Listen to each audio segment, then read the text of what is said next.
Welcome back in 10 बजे 10 MCQ series. Instructions are quite clear. Question जैसे ही दिखाई देता है वीडियो पॉज कीजिए और आंसर दीजिए। आखिरी में आप अपना स्कोर फाइनल स्कोर कमेंट कीजिए। अगर आपका स्कोर 5 से कम है तो हार्ड वर्क कीजिए और 8 से ज़्यादा है तो there is high chance of selection.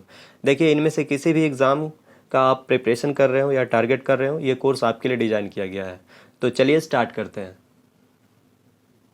Question 1, अंतरिक्ष के संदर्भ में लिरिड क्या है जो हाल ही में चर्चा में रहा है?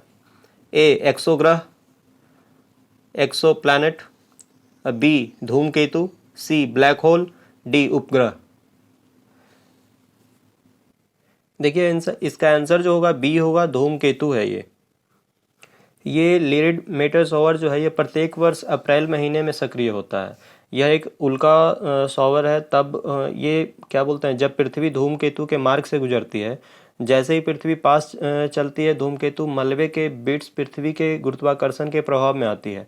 जैसा कि उन्हें पृथ्वी के गुरुत्वाकर्षण बल से खींचा जाता है, वे पृथ्वी की ओर बढ़ने लगते हैं। जैसे ही वो उन्हें पृथ्वी की गुरुत्वाकर्षण पर बल से खींचा जाता है, और जब ऐसा होता है तो वे पृथ्वी के वायुमंडल द्वारा बनाई गई घर्षण के कारण जलने लगते हैं।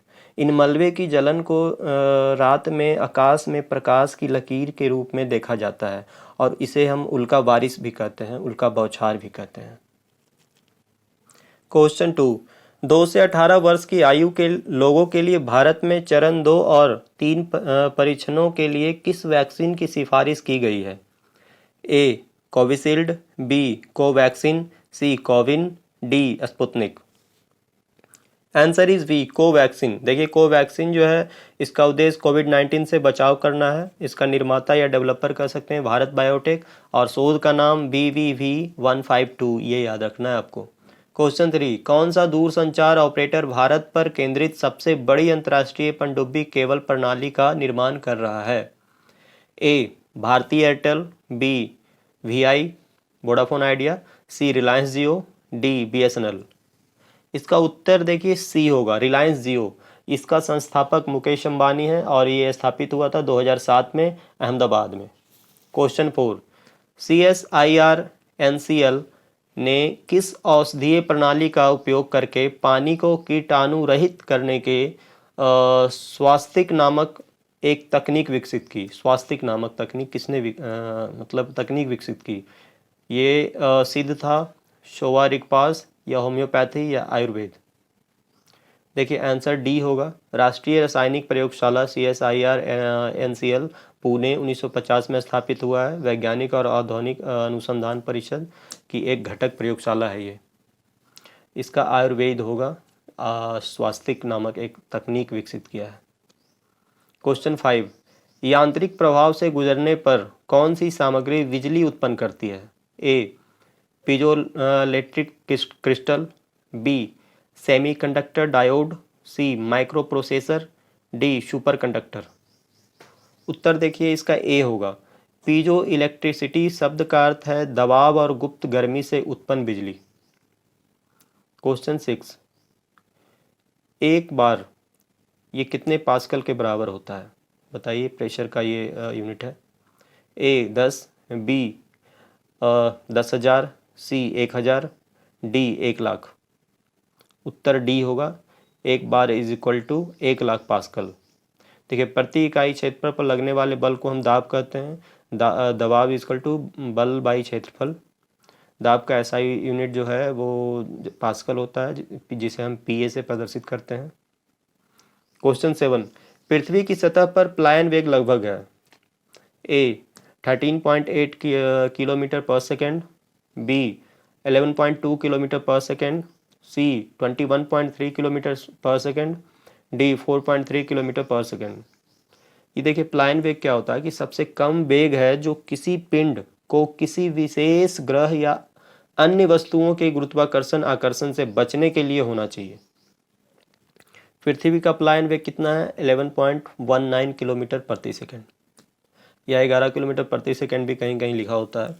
शुक्र का प्लायन वेग 10.36 और मंगल का 5.03। ये सारे इंपॉर्टेंट नहीं है, लेकिन पृथ्वी का इंपॉर्टेंट है, ये आपको याद रखना है कि अर्थ का क्या है। 8, question 8, the principle of gyroscope is not used in a. ये गायरोस्कोप का प्रिंसिपल इनमें से किस में यूज नहीं होता है? A computer mouse, B smartphone, C inkjet printers, D racing car. देखिए गायरोस्कोप क्या होता है? डिवाइस यूज्ड फॉर मेजरिंग और maintaining orientation and angular velocity. इसका प्रयोग कंप्यूटर माउस में होता है, स्मार्टफोन्स में होता है, रेसिंग कार्स में होता है, एक्सेट्रा। इसका जो यूज है वो इंकजेट प्रिंटर्स में नहीं होता है। क्वेश्चन 9, खाद्य पदार्थों में ऊर्जा को किन इकाइयों में मापा जा सकता है? A kelvin, B joule, C calorie, D Celsius. So the answer is C. देखिए kelvin temperature, joule work done, calorie energy foods, Celsius temperature. ये टेम्परेचर को सेल्सियस में, एनर्जी जो फूड से होता है उसमें कैलोरी, और वर्क डन जूल में आता है, और टेम्परेचर हमेशा केल्विन में मापा जाता है sorry. Question 10, on dropping A water drop on surface of oil it will. क्या होगा जब हम पानी के बूंद तेल पे गिराएंगे तो? A mix in oil, oil में मिक्स होगा, B flow as a film, film की तरह फ्लो कर जाएगा, सी डिफॉर्म, टूट फूट जाएगा या डिफॉर्म कर जाएगा, D be of spherical shape, मतलब जैसा है वैसा ही शेप बना रहेगा। देखिए इसका आंसर जो होगा वो डी होगा, स्फेरिकल शेप बरकरार रहेगा इसका। यहाँ पे जो कॉन्सेप्ट है वो कोहेसिव और एडहेसिव फोर्स का है। आप देख लीजिएगा कोहेसिव और एडहेसिव फोर्स क्या होता है। हम आगे आने वाले लेक्चर में, आगे आने वाले सीरीज़ में हम इनको कंप्लीट करवाएंगे। Thank you. If you want PDF of this video then you will get it in our Telegram channel. I have shared the link in description. आप अपना सहयोग कीजिए, चैनल को सब्सक्राइब कीजिए और लाइक कीजिए, वीडियो को शेयर भी कीजिए। Thank you. Have a nice day.